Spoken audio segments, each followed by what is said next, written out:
మరుగైన భూమి లోపల పెట్టి దాన ధర్మము లేక దాచి దాచి తుదకు దొంగలకిత్తురో దొరలకవును తేనె జుంటీగలియవా తెరువరులకు భూషణ వికాస శ్రీధర్మపుర నివాస దుష్ట సంహార నరసింహ దురిత దూరా అంటాడు.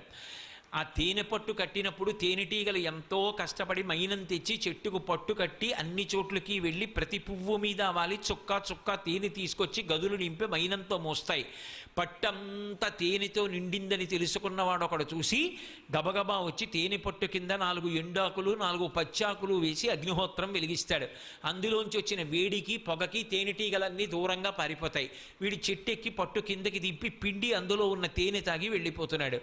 ఎవరికీ తెలియదు సంపాదించిందంతా దాచుకుందామని దాచినటువంటి వాడు చిట్ట చివరికి దొంగలకిచ్చాడో దొరలకిచ్చాడో ప్రభుత్వం పట్టుకుపోయిందో. నిజంగా తన ఐశ్వర్యం తనదైంది అన్న మాటకు అర్థం ఏమిటంటే ఎవడు దానం చేశాడో వాడు పుణ్యంగా తనతో పట్టుకుపోతాడు.